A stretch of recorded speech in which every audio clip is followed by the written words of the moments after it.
Hi, Roger here. Wanted to talk a little bit about these planting pins, wood versus steel.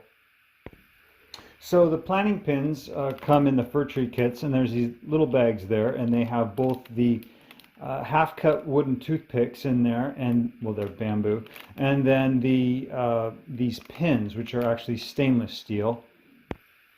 So the idea here is that you would have the choice of using either the stainless steel pins or the wood pins.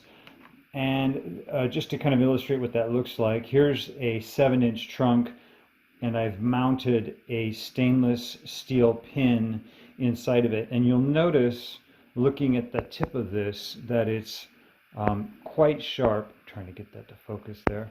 And that's because I've cut it as such, and they do not come that way in the little packets. They come blunt, okay? So that's something that I have to show you how to do. On the other hand, if you prefer the toothpicks, then all of the holes that are pre-drilled in the trunks will accept the round toothpicks. So to put in the toothpick, that's not too hard. That's the easiest way to go.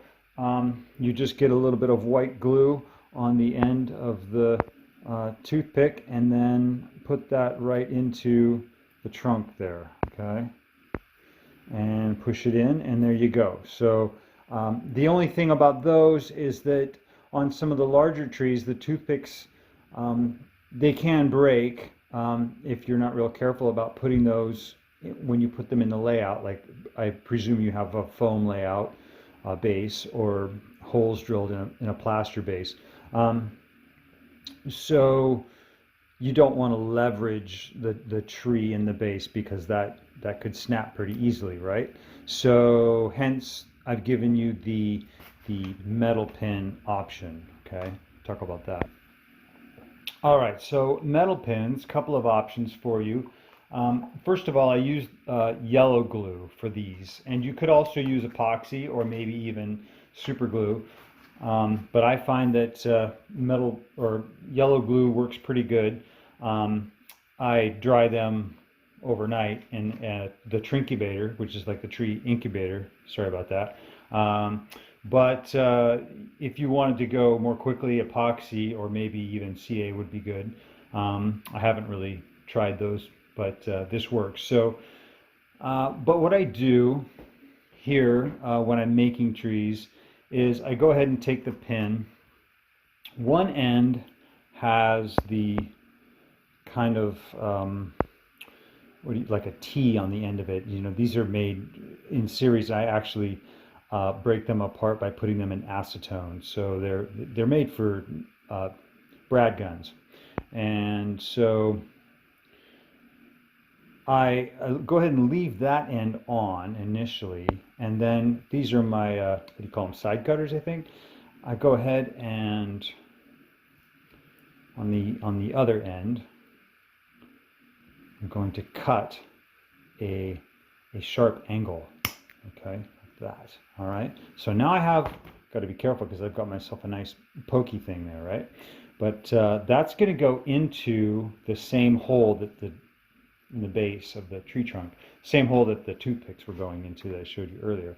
All right, so here's a larger trunk, one for a tree that I wouldn't want to have broken once leveraged over. And I just kind of spin that around in there and get that glue in there really good. And then I wipe off the excess, and I'm kind of a slob, so I'll just put that on the table. And with this tool, which grabs a little better, I actually kind of use this little edge of it right here just to hold the butt end of the pin sometimes, but that was a little bit short. So that, now I have to be careful that I don't slip here or do something wrong, because I don't want to poke myself with the tip of that thing, but I just kind of twist it and push it just a little ways, and actually the ends of the pliers up against the butt end of the tree there prevent that from going any further. And so now it's not only wedged in there by virtue of pushing that sharp end in there, but it's also got the glue around it that's going to dry, and that's going to help it hold. And when this dries, obviously I can't plant it with that blunt end like that. So I will need to clip that same fashion here. Okay, so now I've got my trunk with my stainless steel pin jammed into the trunk with the glue, the wood glue that's going to dry there. And this is the sharp end, and that's of course going in the layout. Okay, so that's one way to do it. The other way to do it is, I kind of was fooling around one day and I gave this a try and thought it wasn't too bad. Here's my yellow glue. Go ahead and get that wet with glue. This is the end with the T on it. And I'm actually going to shove that up into the hole. There we go. And again, wiping off that excess and being a complete slob, I'll wipe that on my table. And just kind of wedging and pushing just a little bit there. Okay, so this will dry, and that's also quite solid. It's not too bad. If the glue fails, then it might come out, all right? But I haven't had one do that yet. And again, just having to make that sharp. So this tool here is imperative for using the stainless steel pins. The ones that I include with the kit anyway. You could potentially find a different kind of pin material that might be a little easier to cut. There are some different kinds of brads out there made of different materials. There's other gauges.